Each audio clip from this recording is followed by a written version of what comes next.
Φθινόπωρο του 1940. Η Ελλάδα ετοιμάζεται για μάχη. Οι δρόμοι γέμισαν στολές και τα γήπεδα άδειασαν.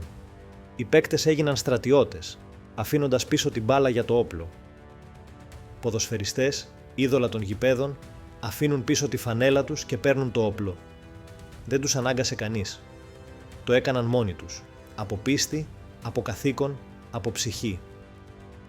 Σήμερα θα θυμηθούμε 4 από αυτούς.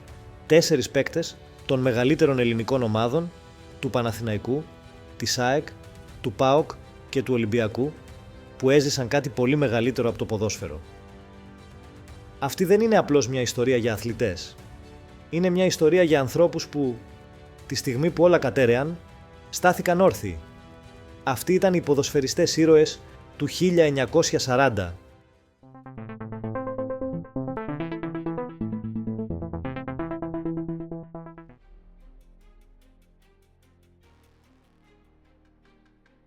Ο Μίμης Πιεράκος γεννήθηκε το 1909 στο Γήθιο και μετανάστευσε στην Αθήνα μαζί με την οικογένειά του.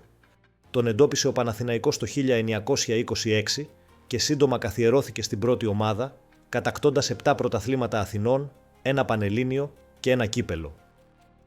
Δευτέρα, 28 Οκτωβρίου 1940, ξημερώματα. Οι σιρήνες και οι συναγερμοί σηκώνουν στο πόδι την Αθήνα. Κάθε Έλληνας γνωρίζει την απάντηση στο τελεσίγραφο της Ιταλίας. Ο Μίμης, σαν ακούει την είδηση, πετάγεται, ντύνεται βιαστικά, φυλάει την αδελφή και τη μάνα του και φωνάζει «Ζήτω η Ελλάδα μας! Θα πάω κι εγώ ως εθελοντής». Ήταν η τελευταία φορά που τον αντίκριζαν. Έπαιζα πάντα στην επίθεση. Θέλω να πάω μπροστά, να είμαι από εκείνους που θα κερδίσουν πρώτη τη νίκη. Αυτή ήταν η απάντηση του Πιεράκου όταν άκουσε την πρόταση του αξιωματικού του να παραμείνει στην Αθήνα. 18 μέρες μετά την άφιξή του στο μέτωπο, και ενώ είχε πολεμήσει γενναία, πιάνοντας μάλιστα και Ιταλό εχμάλωτο, έγινε το μοιραίο. 2 πράγματα αγαπούσε παθολογικά ο Πιεράκος: την πατρίδα και την οικογένειά του. Και αυτός ήταν ο λόγος που έχασε τη ζωή του. Στις 18 Νοεμβρίου 1940 ξεκίνησε να γράφει γράμμα στους δικούς του, περιγράφοντας τις πολεμικές εξελίξεις της ημέρας και πώς έπιασε τον Ιταλό εχμάλωτο. Εκείνη την ώρα είχε ήδη ξεκινήσει νέα επίθεση Ιταλικών αεροπλάνων. Χαμένος στις λέξεις, ο Πιεράκος αμέλησε το συναγερμό που σήμανε, δεν καλύφθηκε και το αποτέλεσμα ήταν να τον χτυπήσει στο δεξί μέρος του κεφαλιού το θράψμα μιας Ιταλικής οβίδας και να σκοτωθεί ακαριέα.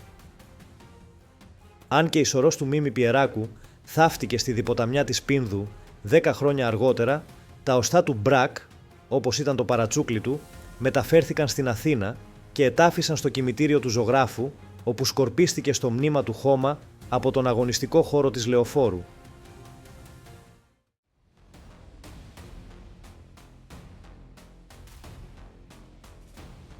Ο Σπύρος Κοντούλης, γεννημένος το 1915 στον Πειραιά, ξεκίνησε την ποδοσφαιρική του πορεία από τοπικές ομάδες και συνέχισε στην ΑΕΚ από το 1935. Λίγο πριν από τον πόλεμο, η ΑΕΚ είχε σημειώσει επιτυχία κατακτώντας το τελευταίο πρωτάθλημα, ενώ έδειχνε ότι θα κυριαρχούσε και στα επόμενα. Οι εχθροπραξίες όμως διέκοψαν την πορεία της. Ο Σπύρος Κοντούλης, από τους καλύτερους μπαλαδόρους της εποχής, δεν στάθηκε πολύ τυχερός. Στο μέτωπο τραυματίστηκε στο πόδι. Αν και ανάρρωσε, η μοίρα του επιφύλασε ένα σκληρό παιχνίδι. Κατά τη διάρκεια της κατοχής, τον Απρίλιο του 1944 συνελήφθη στη Νίκαια, όπου είχε πάει να επισκεφθεί τη μητέρα του. Μεταφέρθηκε στο στρατόπεδο του Χαϊδαρίου, όπου συνάντησε τον αδελφό του, Βασίλη, που αργότερα εκτελέστηκε, καθώς και τον συμπαίκτη του στην ΑΕΚ, Κώστα Χριστοδούλου, ο οποίος υπέστη φρικτά βασανιστήρια, αλλά κατόρθωσε να επιζήσει. Λίγες εβδομάδες αργότερα, τον Ιούνιο του 1944, μεταφερόταν με καμιόνι από το Χαϊδάρι στο σκοπευτήριο της Κεσαριανής για εκτέλεση μαζί με άλλους πατριώτες. Ο Κοντούλης, στην απελπισμένη του προσπάθεια να σωθεί, πήδηξε από το όχημα στην περιοχή του Μέτς και άρχισε να τρέχει. Ήταν το τελευταίο και πιο δραματικό σπριντ της ζωής του. Ο τραυματισμένος και εξαντλημένος ήρωας δεν μπόρεσε να ξεφύγει. Μια ρηπή από αυτόματο όπλο τον θέρισε επί τόπου. Ήταν μόλις 29 ετών. Ο μασέρ της ΑΕΚ, ο Γεροκουντούρης, υπήρξε αυτόπτης μάρτυρας της τραγικής σκηνής. Ήταν εκεί και είδε με τα ίδια του τα μάτια το τέλος του κοντούλη. Αργότερα διηγήθηκε όσα συνέβησαν, μεταφέροντας τα νέα στους φίλους, τους συγγενείς και στην αγαπημένη του ομάδα, την ΑΕΚ.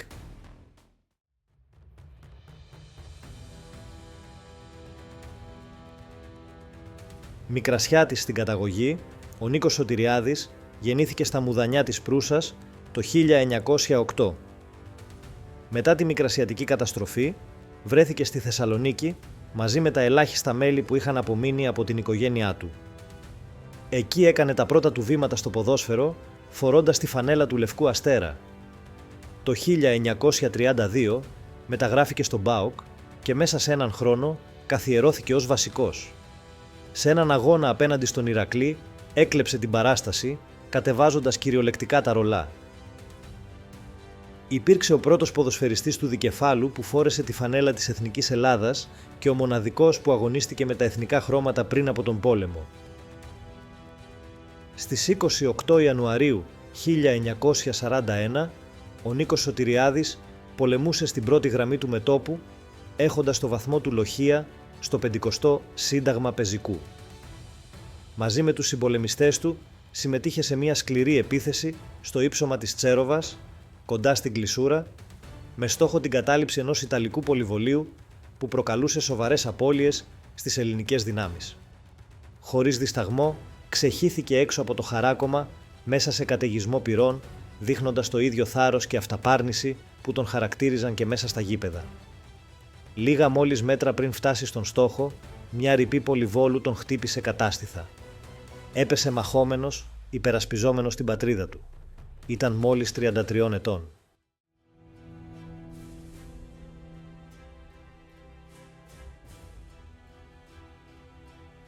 Ο Ανδρέας, ή όπως τον φώναζαν όλοι Αντρίκος Μουράτης, γεννήθηκε το 1926 στη Σούδα του Νέου Φαλήρου. Οι γονείς του ήταν πρόσφυγες από τα βουρλά της Μικράς Ασίας και εγκαταστάθηκαν στις φτωχογειτονιές του Πειραιά, προσπαθώντας να ξαναχτίσουν τη ζωή τους από το μηδέν. Ξεκίνησε να παίζει προπολεμικά στην Ένωση Χρωματουργίων. Με τον Ολυμπιακό αγωνίστηκε συνολικά σε 295 παιχνίδια από το 1945, κατακτώντας 5 πρωταθλήματα, 5 κύπελα, 3 ντάμπλ και 10 πρωταθλήματα Πειραιώς. Με την Εθνική Ελλάδας αγωνίστηκε σε 16 αναμετρήσεις. Κατά τη διάρκεια της γερμανικής κατοχής, ο Ανδρέας Μουράτης δεν έμεινε αμέτωχος. Αντίθετα, στάθηκε ενεργό και θαραλέο μέλος της αντίστασης μέσα στις γειτονιές του Πειραιά. Αρχικά δραστηριοποιήθηκε ως σαλταδόρος, ένας από εκείνους τους τολμηρούς νεαρούς που ρυψοκινδύνευαν τη ζωή τους πηδώντας πάνω στις γερμανικές καναδέζες, τα φορτηγά ανεφοδιασμού των κατοχικών δυνάμεων, για να αρπάξουν τρόφιμα, φάρμακα ή άλλα είδη πρώτης ανάγκης. Ό,τι έπαιρνε, το μοίραζε στους πεινασμένους και εξαθλιωμένους κατοίκους του Πειραιά σε μια εποχή που η πείνα θέριζε. Αυτή η δράση δεν ήταν απλώς πράξη αντίστασης, αλλά και κοινωνικής αλληλεγγύης, καθώς οι σαλταδόροι αποτελούσαν άτυπους ήρωες των λαϊκών συνοικιών. Αργότερα εντάχθηκε στην ΕΠΟΝ, την νεολαίστικη οργάνωση του ΕΑΜ. Ο Μουράτης ξεχώριζε για την αποφασιστικότητα και τη μαχητικότητά του, χαρακτηριστικά που αργότερα θα τον συνόδευαν και στα γήπεδα.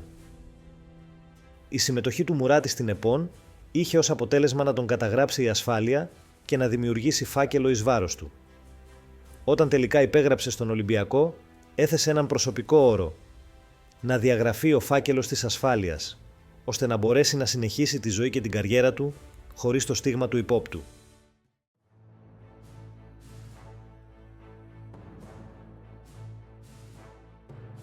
Τέσσερις ποδοσφαιριστές, 4 ζωές που άφησαν το γήπεδο για το μέτωπο, τη φανέλα για τη στολή, τη δόξα για το καθήκον. Δεν έπαιξαν απλώς για την ομάδα τους, έπαιξαν για την Ελλάδα. Και μπορεί να πέρασαν δεκαετίες, όμως τα ονόματά τους αντιχούν ακόμα. Όχι μόνο στις εξέδρες, αλλά στις καρδιές όλων όσων θυμούνται ότι το μεγαλείο δεν βρίσκεται μόνο στη νίκη, αλλά στη θυσία. Αυτοί οι 4 δεν ήταν οι μόνοι. Αν ξέρετε κι άλλους αθλητές που πολέμησαν ή θυσιάστηκαν για την Ελλάδα, γράψτε το στα σχόλια. Ας μην ξεχάσουμε ποτέ εκείνους που έπαιξαν το πιο δύσκολο παιχνίδι για την ελευθερία μας. Αν σας άρεσε το βίντεο, κάντε ένα like και subscribe. Μας βοηθά πολύ να δημιουργούμε νέο περιεχόμενο. Ακολουθήστε τον Noctua Tales επίσης σε TikTok, Instagram και Facebook για περισσότερες ιστορίες.